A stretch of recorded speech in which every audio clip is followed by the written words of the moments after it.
Assalamu alaikum wa rahmatullahi wa barakatuh. I got this comment a few days ago on my video about the colonized liberal mind in the Muslim world, and I wanted to respond to it because I think it beautifully exemplifies the bone-deep indoctrination and intellectual bankruptcy in the non-Muslim West that completely cripples their capacity to understand themselves or us.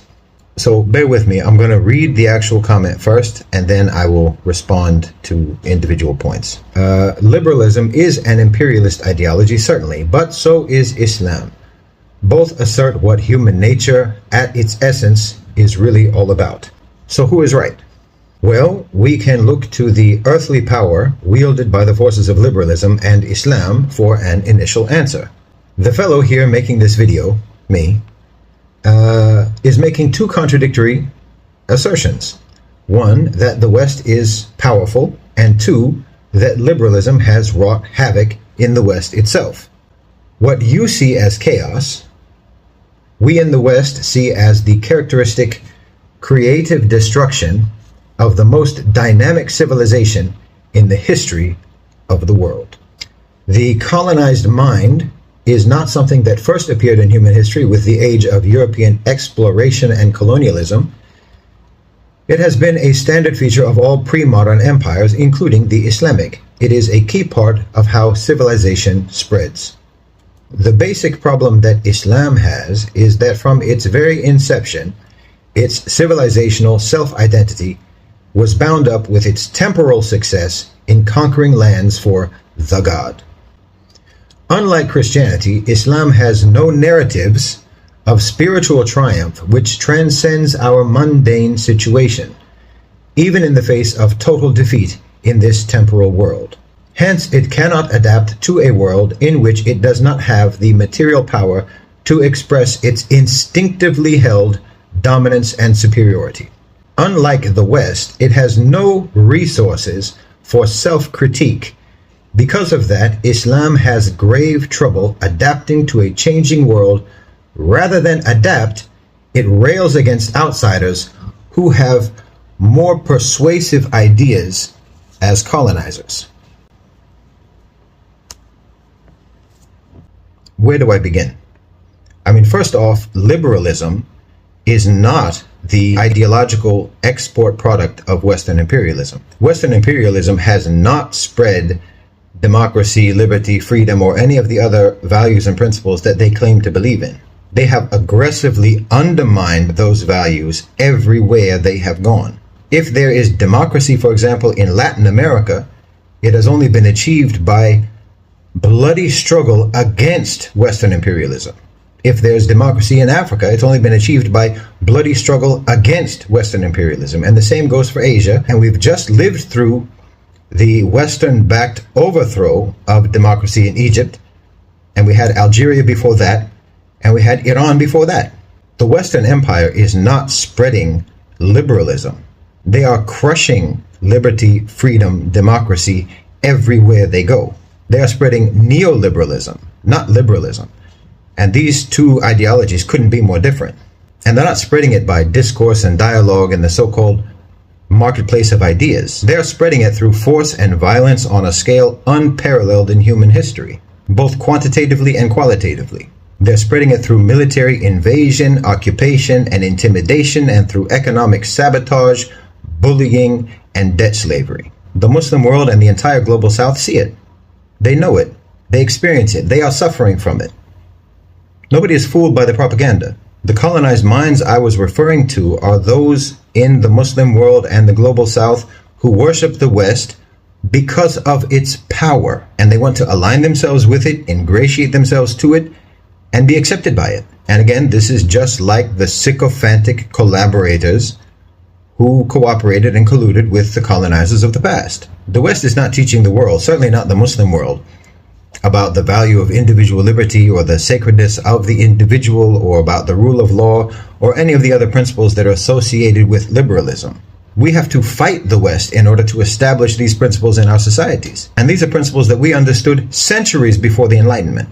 You must have had your head buried in the amber waves of grain if you actually imagine that the West invented or discovered the concept of individual rights and civil liberties and freedom, it's absolutely ahistorical and ignorant. And no, Islam is not an imperialist ideology. Islam is a religion which literally prohibits in its scripture compulsion and coercion. So then he says we can look at the earthly power wielded by the forces of liberalism and Islam for an initial answer about who's right, Islam or the West. Well, I hate to tell you, but what you are calling liberalism has no earthly power. The people in the West are allowed to do as they please. They're allowed to fornicate, they're allowed to drink, they're allowed to commit sodomy, they're allowed to play games about what gender is, they're allowed to indulge in absolute moral relativism, precisely because they are inconsequential to those in power. Your only role in the society is to contribute to corporate profits, to be a consumer and to be a worker. That's all. Therefore, anything else you want to do with your life doesn't matter to anyone who matters. What you're calling liberalism is a euphemism for the complete irrelevance of the morality, the decency, or the refinement of the population, because you don't matter. If your immorality and your indecency is profitable, it's approved. Nobody cares about you being a good person because you don't have any power. And then he says, the fellow making this video is making two contradictory assertions: that the West is powerful, number one, and two, that liberalism has wrought havoc in the West itself. Well, there's no contradiction here whatsoever. The power of the West has not been achieved by virtue or by the superiority of their ideas. It has been achieved through brutal, savage violence, both military and economic. And yes, again, what you call liberalism, which is actually just the complete indifference of power to the lives of the population, yes, this has wrought havoc on the societies. And this havoc is profitable. And it helps to consolidate the power of those who possess power, because the population remains marginalized, distracted, and confused, and entertained, and engaged in futile activities. And then he says, what you see as chaos, we in the West see as the characteristic creative destruction of the most dynamic civilization in the history of the world. This is a meaningless sentence that could only be uttered by someone whose entire education has been enforced cognitive dissonance through propaganda, the likes of which Stalin could have only dreamt of. Then he says the colonized mind is not something that first appeared in human history with the age of European exploration and colonialism. It has been a standard feature for all pre-modern empires, including the Islamic. It is a key part of how civilizations spread. Yes, a key part of how imperialism has spread has been through the collaboration of weak-minded quislings who worship power and who will collaborate with colonizers against the best interests of their own nations. That's true. But I'm not sure how this point gets your argument over the hill. Then he says the basic problem that Islam has is that from its very inception, its civilizational self-identity was bound up with its temporal success in conquering lands for the God.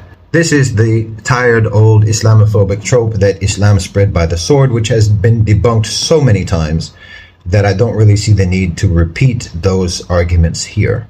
But as you can see, this person is so indoctrinated, so propagandized, that they are incapable of critically, objectively understanding their own society.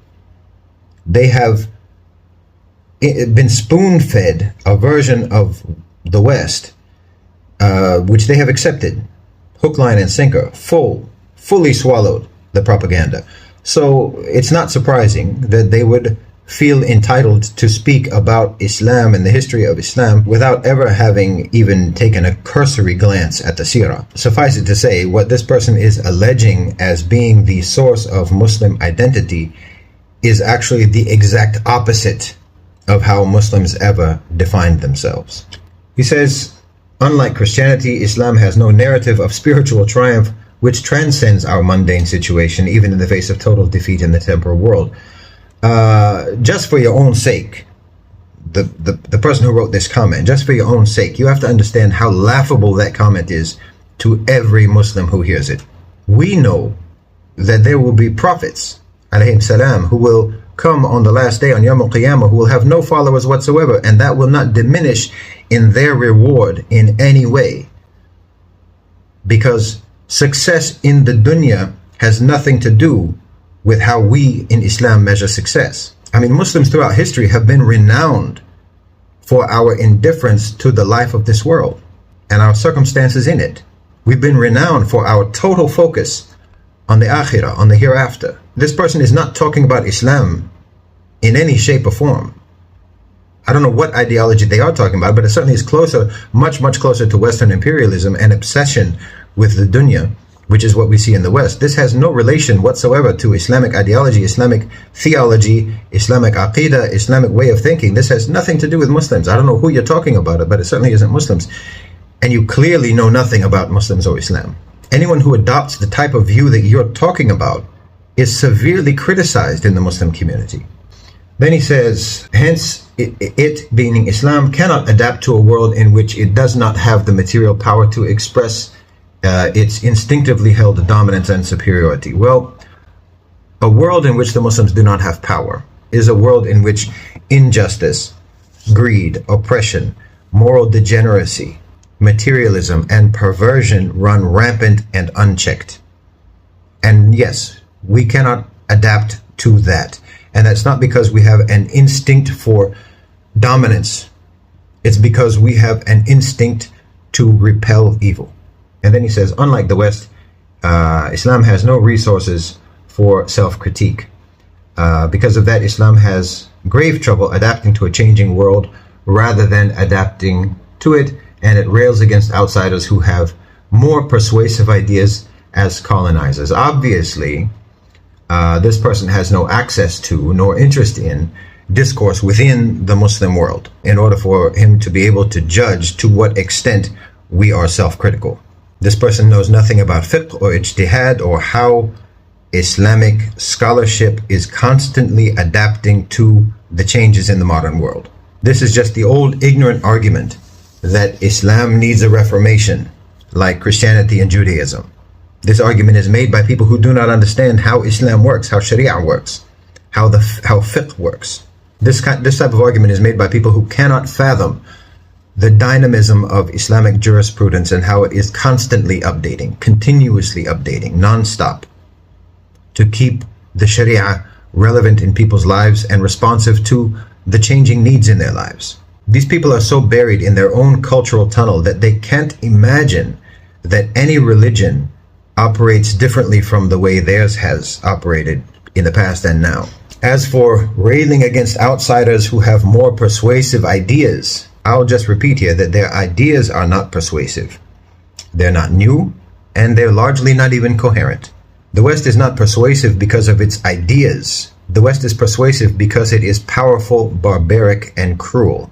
It's only the weakest and most feeble-minded amongst us, the most uneducated about Islam, who follow their ideas and adopt their ideas and actually think that their ideas are useful. And those who choose to do that will follow the West into its inevitable oblivion. Jazakumullahu khairan wa assalamu alaikum.